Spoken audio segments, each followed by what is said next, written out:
कहते हैं आलस इंसान का सबसे बड़ा दुश्मन है और मेहनत उसका सबसे बड़ा साथी। आज मैं आपको एक ऐसी कहानी सुनाने जा रहा हूं जो आपको यह सिखाएगी कि आलस छोड़कर मेहनत करने से किस्मत कैसे बदली जा सकती है। कहानी की शुरुआत एक छोटे से गांव में अर्जुन नाम का एक लड़का रहता था। अर्जुन गरीब परिवार से था, लेकिन उसके सपने बहुत बड़े थे। वह हमेशा कहता, एक दिन मैं अपनी किस्मत बदलूंगा और अपने माँ बाप को खुशहाल जीवन दूंगा। लेकिन अर्जुन की सबसे बड़ी कमजोरी थी आलस। वह दिन भर काम टालता रहता। पढ़ाई करने बैठता तो थोड़ी देर बाद कहता, कल से अच्छे से पढ़ूंगा। खेतों में काम करने जाना होता तो बहाने बनाकर बिस्तर पर सो जाता। उसके दोस्त कहते, अर्जुन तू बहुत होशियार है लेकिन मेहनत नहीं करता, आलस छोड़ दे वरना जीवन बर्बाद हो जाएगा। अर्जुन हंसकर बात टाल देता, अरे किस्मत में जो लिखा होगा वही होगा। पहला झटका समय बीतता गया। अर्जुन के सारे दोस्त पढ़ाई में अच्छे नंबर लाकर आगे बढ़ गए। कोई शहर जाकर पढ़ाई करने लगा, कोई नौकरी करने लगा, लेकिन अर्जुन वहीं का वहीं रह गया।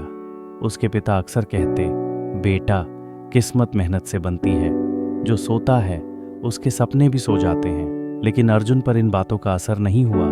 धीरे धीरे गांव के लोग भी उसे आलसी अर्जुन कहने लगे। जीवन का मोड़ एक दिन गांव में एक बड़ा व्यापारी आया। उसने गांव के कुछ युवाओं को काम पर रखने का मौका दिया। जो मेहनती था उसे तुरंत काम मिल गया। अर्जुन भी वहां पहुंचा, लेकिन व्यापारी ने साफ कह दिया, तुम्हारे बारे में सुना है कि तुम बहुत आलसी हो। कंपनी को मेहनती लोग चाहिए, सपने देखने वाले नहीं। ये सुनकर अर्जुन का दिल टूट गया। उसे पहली बार एहसास हुआ कि उसके आलस ने उसकी पहचान खराब कर दी है। उस रात वह बिस्तर पर लेटा तो खुद से बोला, अगर मैंने अब भी आलस से नहीं छोड़ा तो हमेशा गरीब रह जाऊंगा। दूसरों को दोष देने से अच्छा है कि खुद को बदलूं। नई शुरुआत। अगले दिन से अर्जुन ने अपनी जिंदगी बदलने की ठान ली। सुबह सूरज उगने से पहले उठना शुरू किया। खेतों में पिता का पूरा साथ देने लगा। पढ़ाई के लिए रोज निश्चित समय तय कर लिया। जब भी आलस आता वह खुद से कहता, मेहनत कर अर्जुन, मेहनत कर, किस्मत खुद बदल जाएगी। शुरुआत में उसे बहुत मुश्किल हुई। आदतें बदलना आसान नहीं था। कई बार वह हार मानने जैसा महसूस करता, लेकिन पिता की बात उसे याद आती, किस्मत मेहनत से बनती है। मेहनत का फल कुछ महीनों बाद उसका बदलाव साफ दिखने लगा। खेतों की फसल पहले से अच्छी होने लगी। पढ़ाई में भी उसके नंबर बढ़ने लगे। गांव वाले अब उसे मेहनती अर्जुन कहने लगे।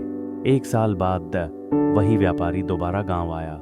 इस बार उसने अर्जुन को देखा और चकित रह गया। क्या तुम वही अर्जुन हो? तुम में तो गजब का बदलाव आ गया है। अर्जुन ने मुस्कुराकर जवाब दिया, हाँ साहब, मैंने आलस छोड़ दिया है। अब मेहनत ही मेरी पहचान है। व्यापारी ने तुरंत अर्जुन को अपनी कंपनी में काम पर रख लिया। सपनों की उड़ान कंपनी में अर्जुन ने जी जान से मेहनत की। वह हर काम लगन और ईमानदारी से करता।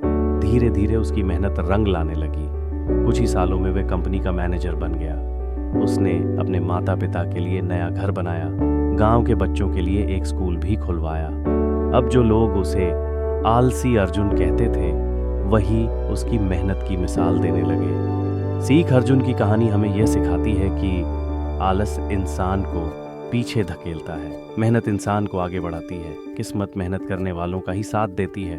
अगर अर्जुन आलस में पड़ा रहता तो शायद आज भी गरीबी में जी रहा होता, लेकिन उसने जैसे ही मेहनत को अपनाया उसकी जिंदगी बदल गई। निष्कर्ष दोस्तों, याद रखो, किस्मत बदलनी है तो पहले आदतें बदलनी होंगी। आलस छोड़ो, मेहनत करो और देखो कैसे किस्मत खुद बदल जाएगी। अगर अर्जुन कर सकता है तो आप क्यों नहीं? आज से ही संकल्प लो, आलस को हमेशा के लिए अलविदा कहना है और मेहनत को अपना साथी बनाना है।